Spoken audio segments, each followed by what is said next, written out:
many friends gathered here, foreign dignitaries, and the great people of Nairobi and Kenya.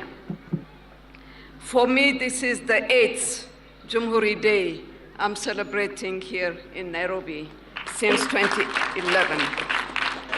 I had the immense privilege of joining you with the huge UN family present in this city, Nairobi, which is the seat of the two global programs of the United Nations, the two only ones in the Global South, and also a headquarters of the United Nations.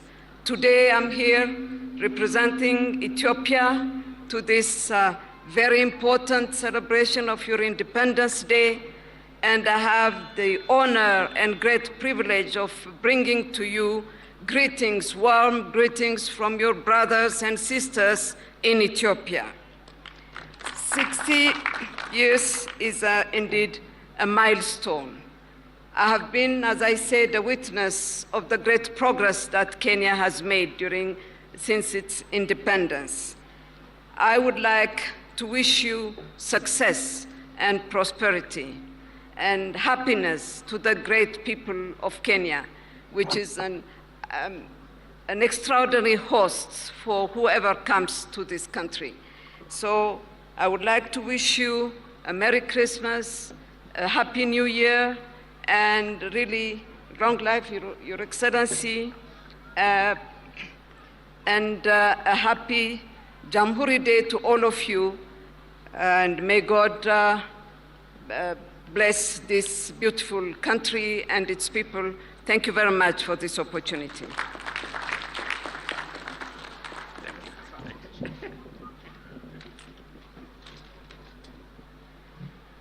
Tuwapigie ndugu zetu hawa makofi jameni kwa kutuzungumzia. Asante sana.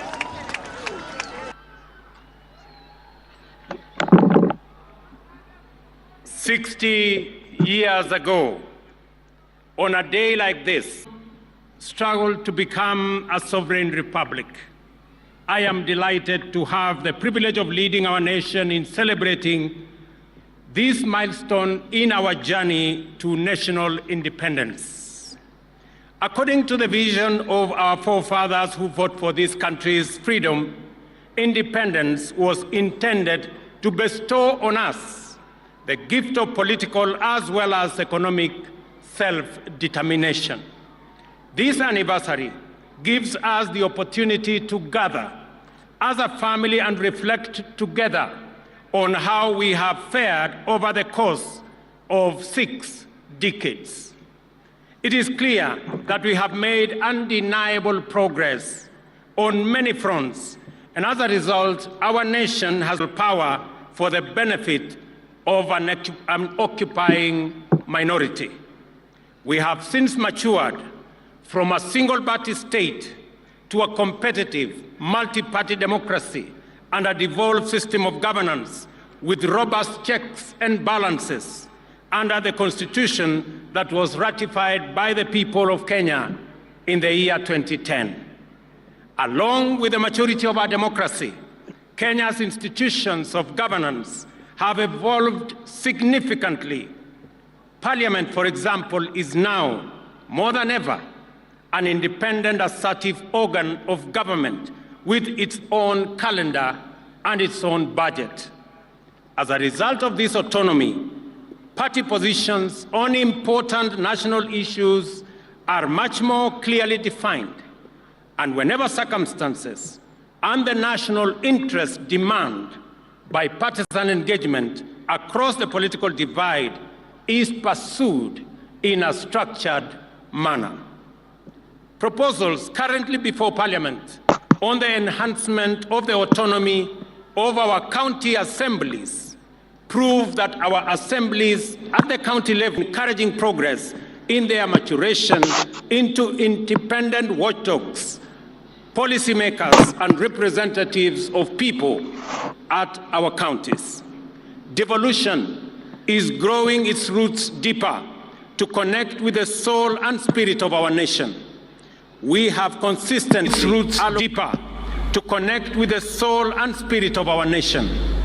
We have consistently allocated more resources and made them available on time, and supported measures to further empower county assemblies to become good stewards.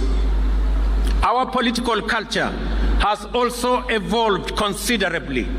We are now committed to making sure that at every election, our democratic competition is less about personalities and tribes and more about issues and the national interest. As a result, the last general election, which serves as a very solid beacon of this new direction, reflects the true will and confidence of the people of Kenya in democracy. Without the rule of law, ladies and gentlemen, our democracy falls short of serving us as a people. The judiciary, which is our nation's foremost anchor of the rule of law, continues to grow, authoritatively discharge its constitutional mandate, and make justice a right of every Kenyan. To provide effective and efficient services to the people, we have enhanced resources available to the judiciary, promoted respect for its independence, and submitted to its authority in order to deepen our credentials as a nation guided by the rule of law. To complete this framework of institutions designed to safeguard and promote constitutionalism and the rule of law, our constitutional commissions and independent officers have evolved to discharge their mandate in accordance with the Constitution and in the most constructive governance. The IEBC, Commission for Revenue Allocation, the salaries, renditions, and Kenyans' aspirations. Today, there is much to celebrate about the strides we have made for the last 6 decades. The democratic credentials of our political culture are solid, and our institutional maturity beyond any doubt. Fellow countrymen and women, 60 years ago, we certainly were far from where we are today. The progress we have made is undeniable. Our peers at that time, nations like South Korea, Singapore, and Malaysia, have similarly made immense progress in democratic and institutional maturity. They have, however, made much more economic progress than we, and as a consequence, we are much more advanced today. They are much more advanced today than we are. The point at which we stand today is the culmination of the collective endeavor of our nation's founding generation and those that came after them. The vision, which inspired their struggle and sacrifice, was one of a united, free, democratic, and economically prosperous nation. They fought for true sovereignty, which envisioned political democracy and economic prosperity.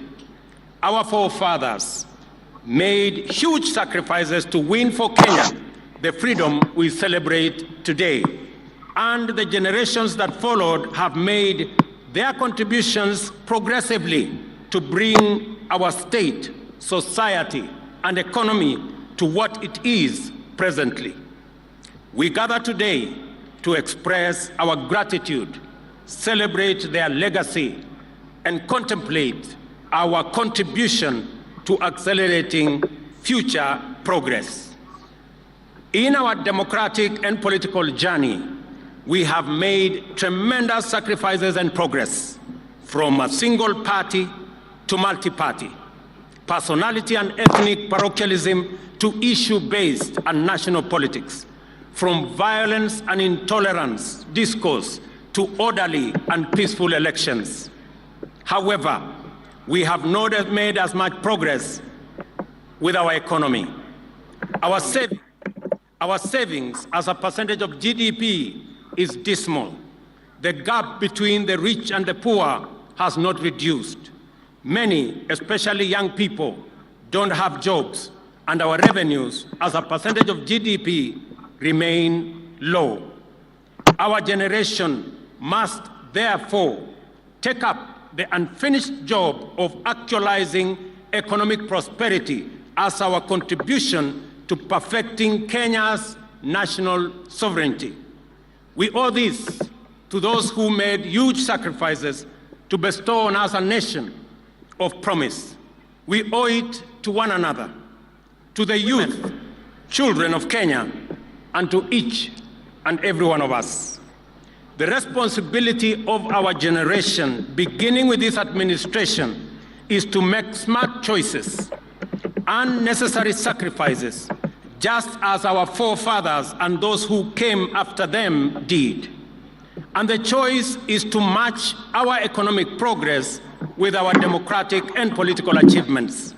This is the assignment we took up on day one, the 13th of September 2022, and which we have been painstakingly undertaking for the past year. Our focus has been firmly about the ways and means to transform our economy, making the right decisions, necessary sacrifices, and smart choices to set Kenya on a path of economic renaissance. This transformation began with all of us, as the people of Kenya, making immense sacrifices and huge contributions together to pull back our country from the brink of debt distress. The greatness and patriotic devotion of the people of Kenya have been on display during the past year. Together, we have made the right choices, sometimes taken very difficult and painful decisions to steer Kenya back from the edge of a catastrophic cliff of debt distress and move our country in a new direction. There is every reason to believe that without serious sacrifices and hard work over the past year, the crises, threats, and challenges in the global economic and geopolitical environment confronting us would have overwhelmed us, as indeed it has many countries. We have had to make our contribution to the struggle for the nation's economic sovereignty. We have had to cut back significantly on expenditure and to defer the implementation of critical development programs to stabilize our economy. The policy measures required to mobilize necessary revenues have been difficult, but they were our only way and means of escape. Though painful, the sacrifices we have made, which would not only make our freedom fighters proud, are also absolutely necessary at a time as this and in situations that we find ourselves, and is the guarantee of our nation's economic stability. Proudly, these sacrifices have paid off. I can now confirm, without fear of any contradiction, that Kenya is safely out of the danger of debt distress and that our economy is on a stable footing. The economic indicators point to good news. Inflation is now 6.8%, down from a high of 9.2% a year ago. In the last 6 months, our GDP has grown at a rate of 5.4%, making Kenya the 29th fastest growing economy in the world, according to the World Bank. There is no question about it. What we have done together, the price we have paid together, and the sacrifices we have made together have rescued our country from an economic catastrophe. After navigating our ways out of the difficult and complicated debt situation, our second action is to accelerate economic progress, which is the cardinal assignment of our generation. Wazalendo wenzangu, our human capital, our innovative, smart working, professional labor force is probably the single most potent arsenal we have to drive our economic progress. Globally, Kenyans have excelled in semi-skilled, skilled, and professional occupations. Our expenditure on training, learning, and education in general is a most appropriate investment in the development of the human capital necessary in our economic progress. Recognizing this, we have increased the total allocation to our education sector by an additional 127 billion this year. Out of this, 46 billion will support the new university funding model that gives equal chance to every child in Kenya to acquire university education. An additional 9 billion to cover our TVET funding model and the hiring of an extra 2,000 tutors necessary for our TVET education. An additional 47 billion to enable TSC, Teacher Service Commission, hire 56,000 new teachers and other interventions, and 24 billion for junior secondary school and to support the construction of additional infrastructure. To cover the chronic classroom deficit in the city of Nairobi, we have undertaken to build 3,500 additional classrooms in the city of Nairobi, with the first 1 billion allocated in this year's budget. And we are going to work with all members of parliament to make sure that the city of Nairobi, the seat of government, and the pride of our nation does not leave any child behind when it comes to education. Agriculture, ladies and gentlemen, plays a central and pivotal role in our economy, contributing to food security, supplying raw materials for our agro-processing and value addition and manufacturing, for domestic and market and export markets, creating jobs and also creating wealth.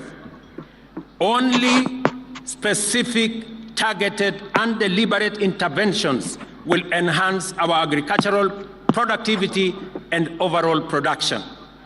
This began with the registration of farmers, provision of crop-specific fertilizers, reforms in the tea, coffee, sugarcane, and edible oil sector, provisions of mobile dryers, and other interventions underway across the nation so as to reduce the cost of food, which consumes 56% of household incomes, to reduce by half our food import bill, which today stands at Kenya shillings 500 billion, and also to increase our exports.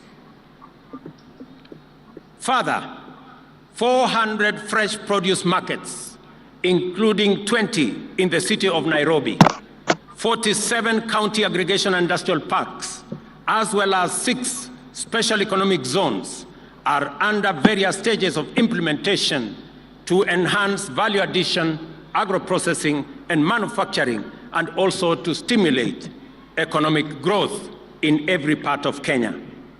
Economic productivity and general well-being are significantly hampered by a population that is prone to ill health.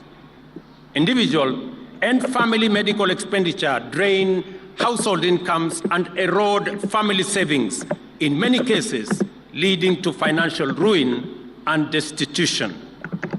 Fellow countrymen, our universal health coverage plan seeks a paradigm shift in the provision of health care from curative to a largely preventive and promotive approach. Our radical transformative plan has seen the enactment of 4 acts of parliament, which I thank our legislature, as well as the rollout of 100,000 community health promoters, for which I thank all county government for participating. I commend counties who have already paid community health promoters their stipends and commit that the national government will pay our portion beginning the end of this month. The laws we have enacted now provide a framework in the Emergency, Chronic, and Critical Illness Fund that will liberate the people of Kenya from the burden of catastrophic hospital bills in the treatment of conditions like cancer, diabetes, hypertension, and other critical and chronic conditions. Additionally, the new funding model that is fair, equitable, and progressive will see the government of Kenya, for the first time, pay the cost of health insurance for all vulnerable Kenyans who have no ability to pay. Those currently paying $500 will have their contributions reduced, with the least paying Kenya shillings 300. To enhance efficiency and eliminate pilferage in the healthcare system, the new digital law will underpin the digitization of the entire health service delivery framework.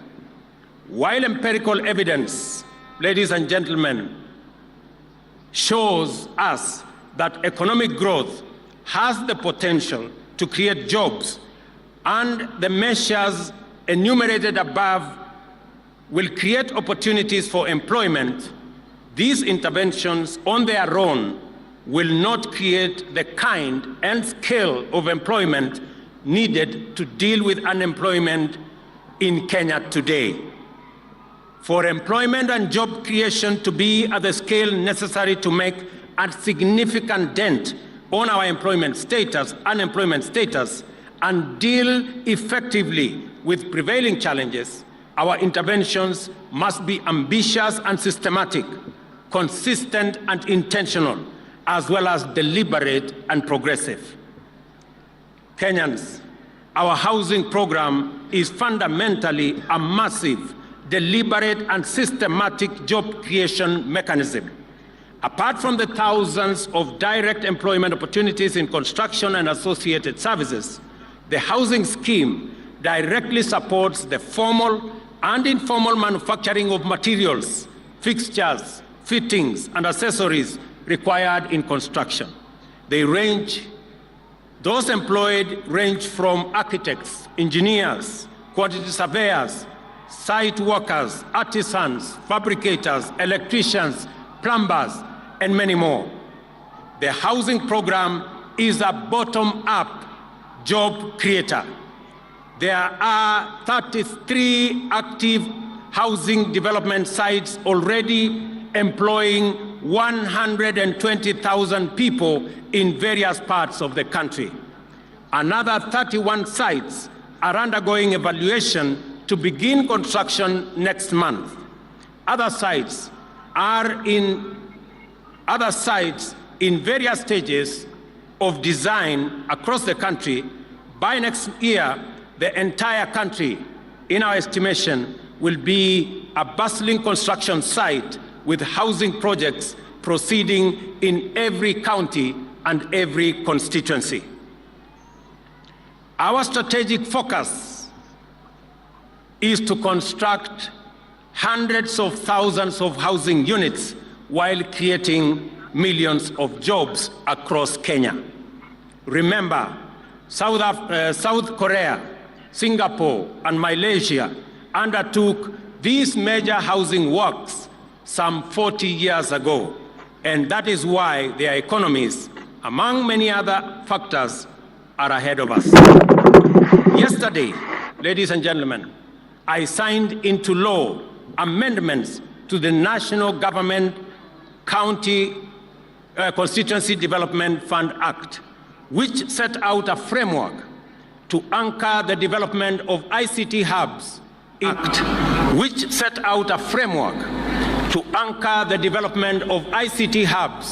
in each of the 1,450 wards in the country. I salute members of Parliament for the partnership to expand our digital superhighway infrastructure to provide training opportunities and create thousands of digital job opportunities for young people across Kenya. 23,000 computers have been distributed, with many students now monetizing their skills online in our TVET institutions. We are also in discussion with county governments to jointly expand vocational training centers to accommodate ICT hub infrastructure, so as to enhance the digital jobs footprint across Kenya. The digital job ecosystem, ladies and gentlemen, we are building is an intentional, dynamic, and innovative mechanism to create jobs in the technology and digital space.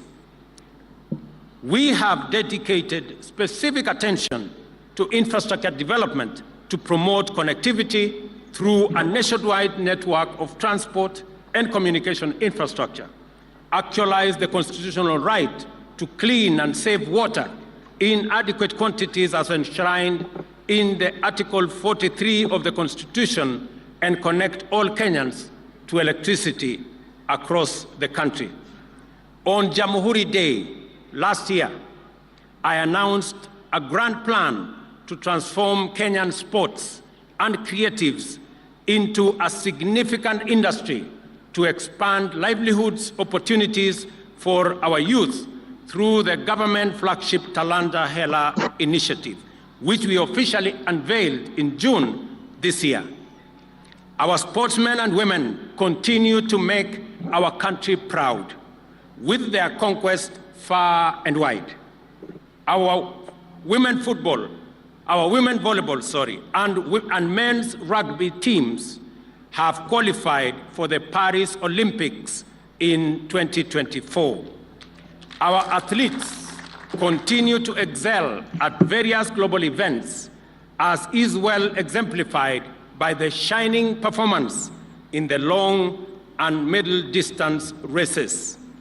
Today, I have conferred upon our world-beating athlete, Faith Kipyegon, the rank and status of Elder of the Order of the Golden Heart, the highest honor our country awards its citizens who illuminate the path of excellence. She has earned her place at the very top, from running barefoot to breaking 2 world records within a year is the ultimate stage. Faith's journey is an inspiration to all our young and aspiring athletes. I equally salute Ferdinando Manyala, Mary Moraa, Kevin Kiptum, Emmanuel Wanyonyi, Faith Cherotich, who have also registered their presence in the world stage, and they too will be fitted. This administration has also taken deliberate steps to build and invest in the creative economy. First, the famous Grammy Awards have a partnership with us, and starting January, the Innovation Studios of Hollywood have agreed to begin shooting multiple movie rights here in Kenya. Google, in collaboration with the Ministries of Education and ICT, has begun implementing a Kenya Institute of Curriculum Education-sponsored coding program in primary and secondary schools to reach 4 million learners. The partnership will also train 42,000 teachers. I have good news for our creatives and those who imagine and produce content through Facebook and Instagram. Just yesterday, Meta committed to helping creators in Kenya earn money for crafting original content.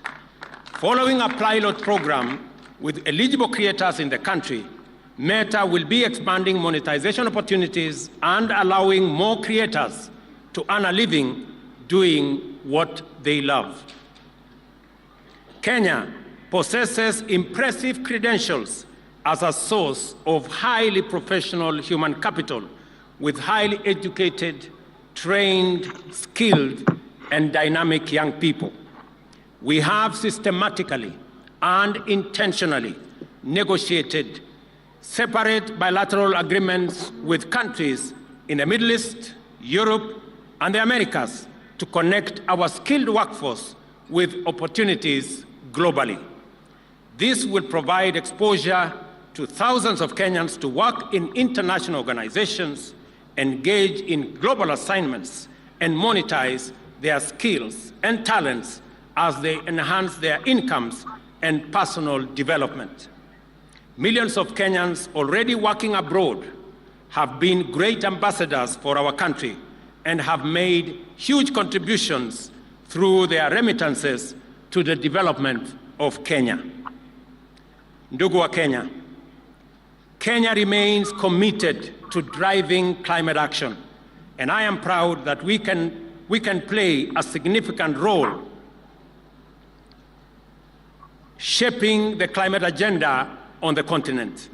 We have demonstrated leadership which has been recognized both on the continent and beyond, and we do our part both domestically and on the global stage. Recently, I launched the Africa Green Industrialization Initiative in partnership with the United Arab Emirates and several other African heads of states at COP28 in Dubai. The goal of the initiative is to enable businesses to build rapidly in Kenya using our renewable energy resources and across our continent. In keeping with our commitment, ladies and gentlemen, to correct the market failure in the provision of affordable credit, especially to those who have no access to any collateral, and to free millions of Kenyans trapped in the credit rating maze. The Hustler Fund has grown to become the largest financial inclusion program in Kenya, disbursing Kenya's shillings 42 billion to more than 21 million borrowers across Kenya. A week ago, we celebrated the Hustler Fund's first anniversary. Borrowers on the fund have saved Kenya's shillings 2 billion with a repayment rate of 75% nationally. As promised, we have already enhanced credit limits for over 1.2 million borrowers and spent 500 million to match long-term savings on a ratio of Kenya shillings 1 for every Kenya shillings 2 saved. At the end of this month, just in a few days, every saver will be paid an attractive interest rate of 12% on all their savings.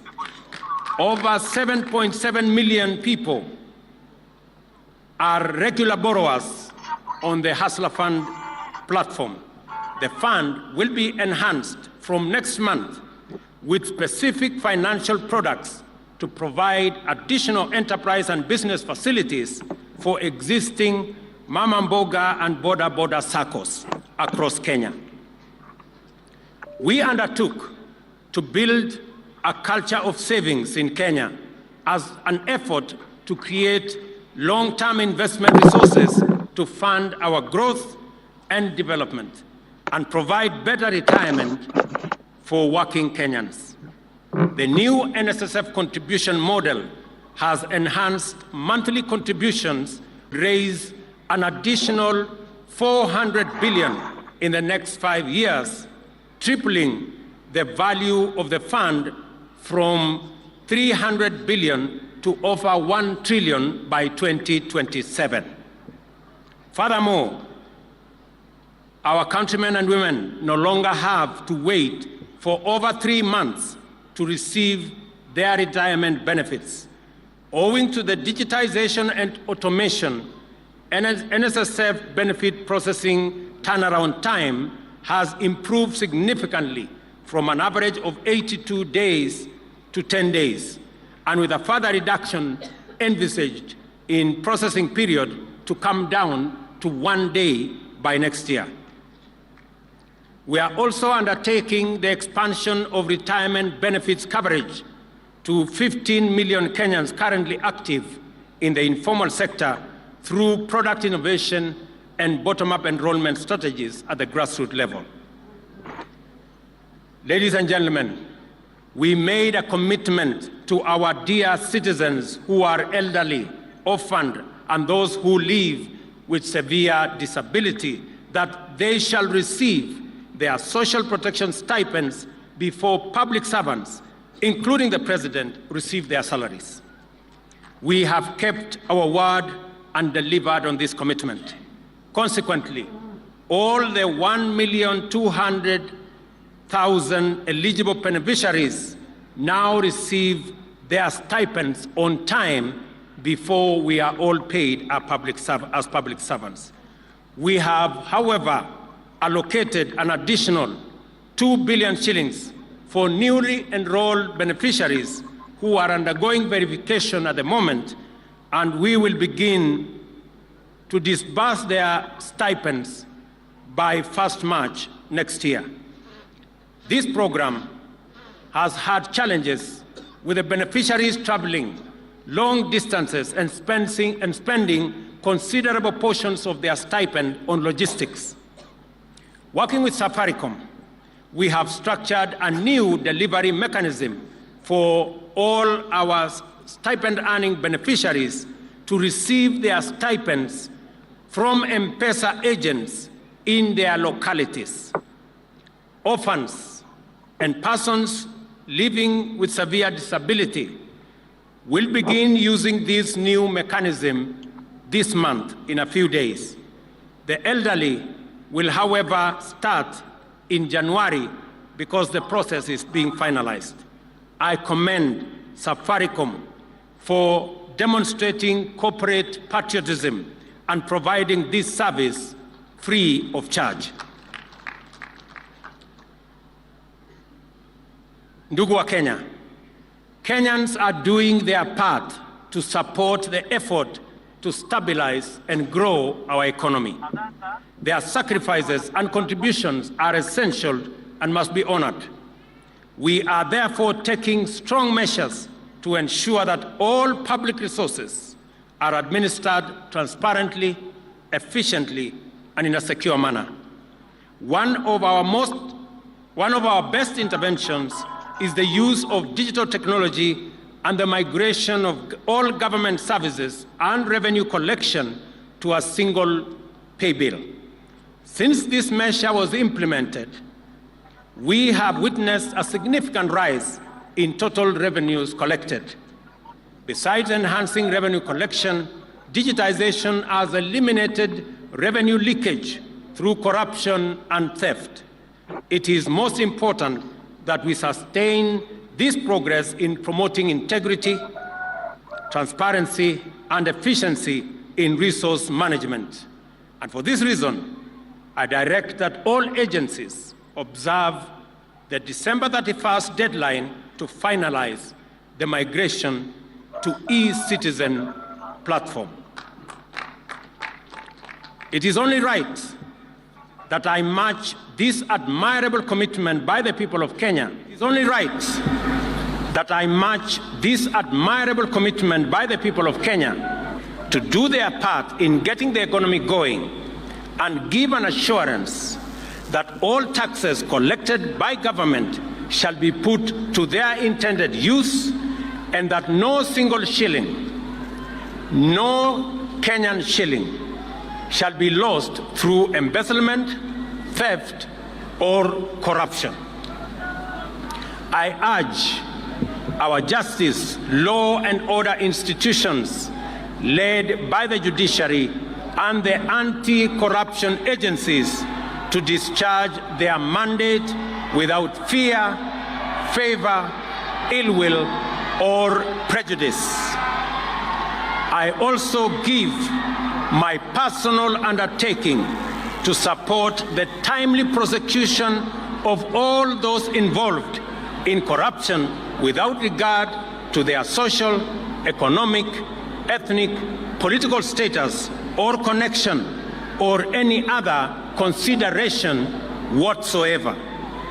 This is the minimum that is expected of us in fulfillment of our constitutional mandate, and Kenyans deserve no less. The story of our nation's sovereignty cannot be fully told without mentioning the fundamental character of our territorial integrity, economic prosperity, political democracy, the rule of law, and the integrity of our social fabric. Our national security apparatus have remained a strong shield against terrorism, crime, and insecurity. As we continue to invest resources into the security sector, we continue to expect continuous improvement in its overall capacity to keep our nation's boundaries inviolable, our people's lives and property safe and secure. I cannot forget the public service. Every member of our civil service has been entrusted with a rare opportunity to make their unique contribution to national transformation. As such, they are at a most advantageous position to demonstrate our national values and principles of governance for the benefit of all Kenyans. Today, I appreciate you for being loyal servants, dependable professionals, and true patriots, and urge you to do more as our people's partners in the transformation of Kenya. Much has been given to you by the people of Kenya, and therefore, much more is expected of you. On behalf of the people, I shall hold you to the highest standards of efficiency, effectiveness, transparency, and accountability in serving our nation. Ladies and gentlemen, infrastructure development is a critical enabler for transformation of agriculture, delivery of health, job creation, and overall economic growth. As a result, our investment in road and rail network, electricity generation and connection, and water harvesting, storage, and reticulation continue to be a critical component of our development strategy. A comprehensive multi-year plan is progressively being implemented to support the overall socio-economic development of the country. Our world, ladies and gentlemen, our world and the good in it belongs to those who are not shy to embrace globalization. Kenyans have shown time and again that we are not afraid of the world beyond our borders. We venture abroad fearlessly and warmly welcome our visitors from near and far. This is not by accident. The scientific history account of early humanity is told by various archaeological sites in our country. In short, we are the first home of all humanity, and we joyfully embrace our ancestral task of welcoming humanity home. That Kenya is the home of humanity is a scientific fact that fills us with pride and underscores our rich heritage. It is with great pleasure, as President of this extraordinary country, to make a historic announcement of the decision of the government of Kenya. Beginning January 2024, Kenya will be a visa-free country. It shall no longer be necessary for any person from any corner of the globe to carry the burden of applying for a visa to come to Kenya. To echo the call of the Turkana people to the world, Tobongu Lore, a simple message to humanity: welcome home. This is why the government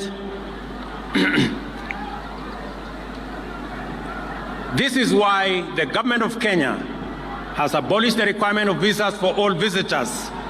To implement this new policy, we have developed a digital platform to ensure that all travelers to Kenya are identified in advance on an electronic platform.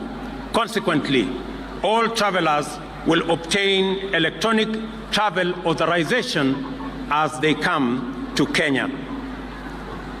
Ladies and gentlemen, I have set out an account clearly showing that although much remains to be done to bring economic progress up to the level of our political maturity and to transform our economy to the ranks of our historical peers globally, we nevertheless have real cause to celebrate the contributions made by each one of us to the collective national endeavor in keeping with the aspirations of the brave and indomitable patriots who set us on this path to national glory.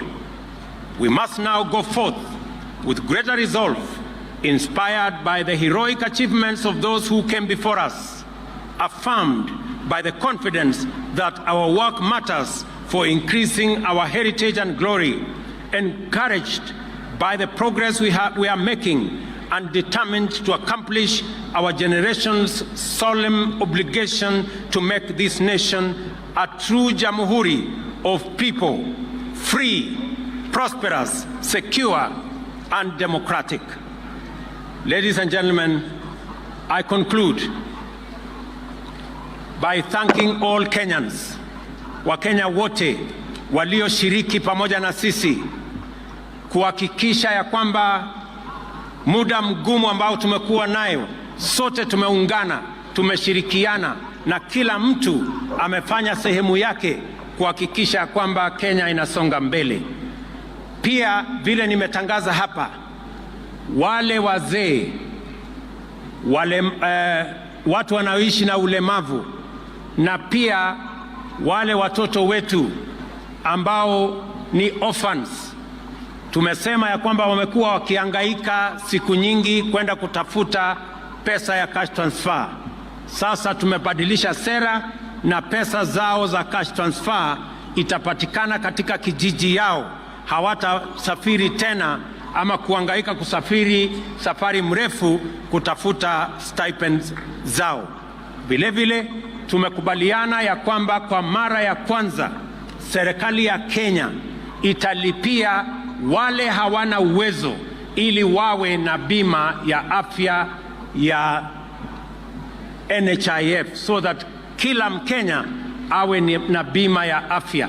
Na tumekubaliana vile vile ya kwamba funding model mpya ama mpango wetu mpya wa kulipa pesa ya bima ya afya sasa itawawezesha wale wamekuwa wakilipa shilingi 500, pia tutawapunguzia ije shilingi 300, ndio tuhakikishe ya kwamba kila Mkenya ako na bima ya afya. Na hakuna Mkenya tena, vile nimesema hapa, hakuna Mkenya tena akiwa na ugonjwa wa saratani ama kansa ama diabetes ambaye atauza mali yake ili aweze kulipia gharama ya hospitali, kwa sababu sasa tuko na hazina maalum ambayo itashughulikia Wakenya wote ambao wako na magonjwa ambayo ni chronic kama vile kansa ama saratani. Kwa hivyo mimi nawatakia heri. I take this very early opportunity to wish every Kenyan and all our friends near and far a Merry Christmas